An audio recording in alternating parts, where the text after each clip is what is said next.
Pourquoi? Parce que le corps que vous êtes en train de voir, que vous êtes sur le point de manger, a déjà passé par toutes sortes d'épreuves. Enseigne-nous, papa. C'est-à-dire que ce corps-là a été mordu. Ils lui ont transmis toutes sortes de venins. Et le venin a fini par créer en ce corps-là l'antidote. Ça veut dire que ce corps qui est là, aucun venin ne peut, parce que le plus grand venin n'a pas pu dompter ce corps. Yes. Donc en d'autres termes, ce corps qui est là, c'est le comprimé, le remède contre tout ce qui va venir de ce serpent. Quand la Bible parle, la Bible dit faisons l'homme à notre image. Quand il dit faisons, il n'a pas dit créons. Faire c'est différent de créer. Faire c'est différent de créer. Créer c'est emmener à l'existence quelque chose qui n'existe pas. Yes. Faire c'est reproduire quelque chose qui existe déjà. C'est ça. Enseigne-nous, papa. C'est pour ça qu'on dit je fais un dessin. Tu peux faire un dessin puis tu peux créer des deux choses différentes. Quand il dit faisons l'homme à notre image, en vérité il veut dire ce dont j'avais déjà parlé avant. Ce qu'on avait déjà pensé avant. On doit reproduire ça maintenant. Yes. Donc dans le plan de Dieu, tout ce que tu vois maintenant, ce sont des choses qui avaient déjà été portées auparavant. Et maintenant quand on parle de la Pâque, on parle d'un agneau. Yes. Sans défaut, qu'on doit manger. Yes. Mais qui est l'agneau qu'on doit manger? La Bible parle de celui qu'on appelle l'agneau immolé. Ce qui donne le pouvoir à la Pâque, c'est l'agneau qui est immolé. Yes. C'est ce qu'on va manger ce jour-là. Et qu'est-ce que nous mangeons aujourd'hui? Nous mangeons le Christ. Ma Bible dit le Seigneur Jésus est venu sans péché, sans rien. Et il est venu faire quoi? Il est venu mourir, s'offrir à la croix comme sacrifice. La même chose qu'on devait faire, c'est la Pâque la plus grande qui a été reproduite. Yes. Et vous voyez qu'est-ce qu'il a dit ici? Vous allez manger la tête, les jambes, et puis l'intérieur. Regardez, quand il dit les jambes, il parle de quoi? La Bible dit un soldat s'est arrêté, puis il a dit certainement celui-ci. Yes. C'est un fils de Dieu. Il a confirmé par tout le monde que c'est le fils du Seigneur. Il dit vous allez manger mon corps chaque partie. Quand un serpent assez venimeux te pique et que tu survis à ça, le venin qui coule en toi fait qu'aucun serpent ne peut entrer encore à l'intérieur.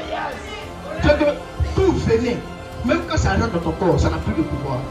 Voici pourquoi Jésus dit, voici ce que vous allez faire. Vous allez manger ceci comme mon corps. Vous allez boire ceci comme mon sang. Pourquoi il dit c'est le jour de la Pâque qu'on doit boire? Parce que le jour de la Pâque que nous devons boire, c'est comme des antidotes qu'il est en train de nous donner. Pourquoi? Parce que le corps que vous êtes en train de voir, que vous êtes sur le point de manger, a déjà passé par toutes sortes d'épreuves. Enseigne-nous, papa. C'est-à-dire que ce corps-là a été mordu, lui ont transmis toutes sortes de venins. Et le venin a fini par créer en ce corps-là l'antidote. Ça veut dire que je ne sais pas si quelqu'un Enseigne-nous, papa. Ça veut dire que ce corps qui est là, aucun venin ne peut, parce que le plus grand venin n'a pas pu dompter ce corps. Yes. Donc en d'autres termes, ce corps qui est là, c'est le comprimé, le remède contre tout ce qui va venir de ce serpent. Il est en train de faire comment que le serpent qui est là, on a déjà trouvé l'antidote, c'est ce qui est là. Il faut prendre un matin et le soir. Un matin et le soir. C'est-à-dire que pendant que tu es en train de prendre ça, tu donnes à ton corps l'antidote de telle sorte que quand lui il te pique en quoi, tu ne sens rien. Rien. Vous savez, les gens ont fini par démontrer comment ça se passe quand ils prennent les médicaments. On dit, la majeure partie des médicaments qui soignent complètement les maladies, c'est la même maladie qu'ils ont tirée puis ils ont mis ça à l'intérieur du médicament. Donc la maladie ingérée dans ton corps détruit la même maladie qu'elle est venue. C'est pour ça qu'il y a certaines personnes que vous allez voir, quand vous prenez certains médicaments, ça vous crée d'autres maladies. Vous savez pourquoi? Parce qu'il y a une maladie à l'intérieur. Et il dit mange ceci.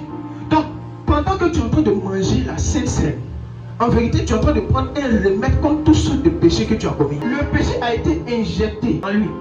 Le serpent a versé toutes sortes de venins pour le détruire. Mais ça n'a pas pu le détruire. Vous savez, allez regarder souvent les blancs. Vous allez voir, il y a certains blancs, on dit, lui là, quelle que soit la morsure du serpent, ça ne le tue pas. Il y a certains blancs qui sont comme ça. Allez, mais comment? Allez regarder les documentaires, souvent vous allez voir. Des gens qui s'autoproclament qui sont immortels. Pourquoi? Parce que certains serpents les ont piqués. Et ils n'ont pas cherché à retirer le venin, ils ont laissé le venin en eux. Donc le venin maintenant devient une antidote contre l'autre venin des autres serpents. Voyez ce qui s'est passé pour le Seigneur Jésus. Quand ils l'ont attrapé, ils l'ont pris. Et qu'est-ce qu'ils ont fait? Ils sont allés le crucifier. Or en lui, tout ce que le diable faisait, c'était pour le tuer. Et le venin qu'il a injecté dans le Seigneur Jésus l'a fait dormir seulement que 3 jours. Ils ont cru que c'était pour l'anéantir complètement. Troisième jour, le gars se réveille. Les gens finissent par comprendre que si ce venin n'a pas pu le tuer, Qu'est-ce qui peut le tuer? c'est qu'il n'y a plus rien qui peut le tuer. Rien. C'est pour ça qu'il dit, donc malgré ce venin-là, j'ai survécu. Donc une partie de moi transforme transporte en même temps la vie et la solution pour le péché. Yes.